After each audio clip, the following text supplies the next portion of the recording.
पिछले वीडियो में हम लोगों ने अपने करंट अफेयर सेशन के बारे में बताया था कि हम लोग स्टार्ट कर रहे हैं, जिसमें आपको डेली टेस्ट लिख पढ़ ऐप पे मिलेगा, फ्री ऑफ कॉस्ट है ना, ऑनलाइन टेस्ट सीरीज़। और साथ ही साथ आपको बोर्ड का पीडीएफ भी हमारे लिख पढ़ ऐप पे मिलेगा। और ये टेस्ट सीरीज़ में हम ये जो करंट अफेयर्स का जो श्रृंखला है, इसमें हम लोग बिहार, नेशनल, इंटरनेशनल सभी को कवर करेंगे। सबसे पहला यहाँ पे एक देश दो विश्व विजेता, ये है नया भारत। क्या हुआ है अभी रिसेंटली स्पोर्ट्स में, चेस में खास करके डी गुकेश, जिसको हम लोग जानते हैं, ये youngest fight chess world championship बने थे। और अभी रिसेंटली दिव्या देशमुख जो है ये youngest women's chess world cup winner बनी है। मतलब यंगेस्ट विमेन, मतलब महिलाओं की जो प्रतिस्पर्धा थी चेस की, जो वर्ल्ड कप था, उसमें दिव्या देशमुख ने बाजी मारा है। और हाल में ही youngest fight chess world championship को किसने जीता था? तो डी गुकेश ने जीता था। तो फाइट क्या है? ये फ्रेंच एक्रोनिम है, फ्रेंच नाम है। इसका मतलब क्या है, इसका फुल फॉर्म क्या है? फ्रेंच फेडरेशन इंटरनेशनल डेसेकेस, ठीक है। और इसमें दिव्या देशमुख ने किसको हराया? तो ये कोनेरू हम्पी को हराया है। तो ये इंपॉर्टेंट है, दिव्या देशमुख ने हराया है कोनेरू हम्पी को, और इनको हरा करके जो है वर्ल्ड चेस चैंपियनशिप विमेन वाला जीता है दिव्या देशमुख ने, और रिसेंटली डी गुकेश ने जीता था। ये किस खेल से संबंधित है? तो चेस से संबंधित है। इंपॉर्टेंट है एग्जामिनेशन पॉइंट ऑफ व्यू से। आगे बढ़ते हैं, यहाँ पे क्या है, ये आपका देख सकते हो 2 MW canal bank solar power project है ना, 2 मेगावाट का कैनल बैंक सोलर प्रोजेक्ट कहाँ लगा है ये? तो ये बिहार में लगा है। बिहार में कहाँ लगा है? तो विक्रम लॉक कैनल इन पटना डिस्ट्रिक्ट, पटना जिले में लगाया गया है। और ये किस का हिस्सा है, किस योजना का हिस्सा है? तो बिहार जल जीवन हरियाली योजना का हिस्सा है। और इसको किसने इनॉग्रेट किया? तो बिहार के मुख्यमंत्री नीतीश कुमार द्वारा इसका इनॉग्रेशन किया गया। कहाँ लगाया गया? तो विक्रम, जो कि पटना जिला में है ना। 2 मेगावाट का ये सोलर पावर प्लांट है, ठीक है। तैरता हुआ सोलर पावर प्लांट है, आप देख सकते हैं यहाँ पे पानी में इसको इंस्टॉल किया गया है, विक्रम लॉक कैनल इन पटना डिस्ट्रिक्ट। आगे बढ़ते हैं, देखिए यहाँ पे इंपॉर्टेंट है एग्जामिनेशन पॉइंट ऑफ व्यू से, बिहार से किनको किनको पद्म पुरस्कार मिला गया है, किनको किनको मिला है, किस क्षेत्र से हैं संबंधित। तो यहाँ पे आप देखिएगा, सबसे पहले स्टार्ट करते हैं डॉक्टर शारदा सिन्हा जी से, है ना। हम लोग सब लोग जानते हैं इनको पद्म विभूषण मिला है मरणोपरांत। बहुत इंपॉर्टेंट है, बिहार का ये करंट टॉपिक भी है, बिहार से रिलेटेड भी है। तो बिहार स्पेसिफिक जो भी एग्जामिनेशन होगा, बीपीएससी का टीआरडी कह लो, बीएसएससी कह लो, या बिहार पुलिस, बिहार दरोगा, सबके लिए बहुत इंपॉर्टेंट है। तो डॉक्टर शारदा सिन्हा जी को मिला है कला के क्षेत्र में मिला है। याद रखिएगा, बिहार का कोकिला के नाम से भी उनको जाना जाता है, इंपॉर्टेंट है। उन्होंने अपने छठ गीतों के लिए राष्ट्रीय ख्याति प्राप्त की, जो छठ त्यौहार के आध्यात्मिक और सांस्कृतिक पहलुओं में गहराई से जुड़े थे।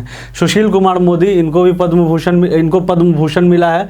इन दोनों को मरणोपरांत मिला है, ठीक है। सुशील कुमार मोदी, राजनीति से इनका संबंध था, सार्वजनिक मामलों से। किशोर कुणाल, इनको पद्मश्री मिला है मरणोपरांत। ये सिविल सेवा है ना, इंडियन एडमिनिस्ट्रेटिव सर्विस का हिस्सा थे। उसके बाद जैसा कि हम लोग जानते हैं कि पटना का जो महावीर मंदिर है, उनमें भी इनका विशेष योगदान था। उसके बाद आइए भीम सिंह भावेश, है ना, इनको पद्मश्री मिला है, और ये सामाजिक कार्य से ये भी जुड़े हुए हैं। हेमंत कुमार, इनको पद्मश्री मिला है, ये चिकित्सा के क्षेत्र से जुड़े हुए हैं।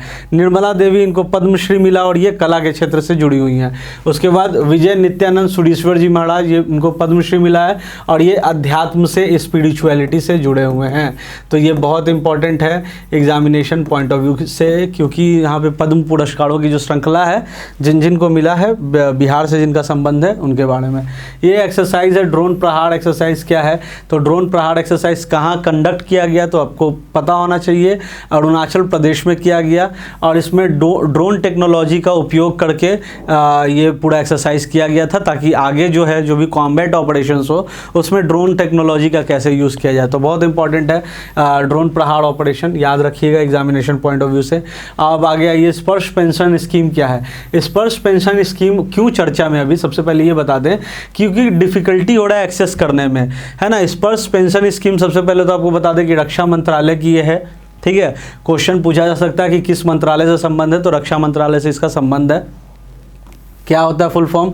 तो सिस्टम फॉर पेंशन एडमिनिस्ट्रेशन रक्षा, ठीक है, सिस्टम फॉर पेंशन एडमिनिस्ट्रेशन रक्षा, स्पर्श इसको कहा जाता है। ये क्या है ना कि जो भी इंडियन आर्मी के जो वेटरन जो जवान हैं उनके लिए ये एक पेंशन फैसिलिटी थी। लेकिन अभी क्या हो रहा है कि इसका इंटरफेस के कारण या फिर जो भी हो जिसके कारण डिफ़िकल्टी हो रही है हमारे वेटरन सैनिकों को इसको एक्सेस करने में, इसीलिए अभी चर्चा में है। ये रक्षा मंत्रालय का ये स्पर्श पेंशन स्कीम, और ये किसके लिए? तो सिस्टम फॉर पेंशन एडमिनिस्ट्रेशन रक्षा, इसीलिए इसको स्पर्श नाम दिया गया है। क्या दिक्कत है? तो इसमें क्या है कि इसका मुख्य उद्देश्य क्या है कि इंडियन मिलिट्री वेटरन्स को पेंशन डिलीवर करना, इंडियन मिलिट्री वेटरन्स को पेंशन डिलीवर करना इसका मुख्य काम है, मुख्य उद्देश्य है इस स्कीम का। लेकिन अभी डिफिकल्टी हो रहा है एक्सेस करने में, इसीलिए चर्चा में है। ये डिजिटाइज कर रहा है centralize pension process for military veterans, ठीक है। तो ये याद रखेंगे हम लोग, इंपॉर्टेंट है एग्जामिनेशन पॉइंट ऑफ व्यू से, और आगे ऐसे ही कंटेंट के लिए जुड़े रहेंगे। और तैयारी करने के लिए और हमारे ऑनलाइन टेस्ट सीरीज़ को एक्सेस करने के लिए अभी डाउनलोड कीजिए लिख पढ़ ऐप, डिस्क्रिप्शन में लिंक है। Thank you. सरकारी नौकरी की तैयारी कर रहे युवाओं के लिए बड़ी खुशखबरी, लिख पढ़ ऐप, जहां मिलेगा आपको सभी एग्जाम के लिए daily quiz, model papers, online test series, video lectures, e books और बहुत कुछ। तो फिर देर किस बात की, अभी डाउनलोड करें लिख पढ़ ऐप, क्योंकि पढ़ लो चाहे कहीं से, फाइनल सिलेक्शन होगा यहीं से। धन्यवाद।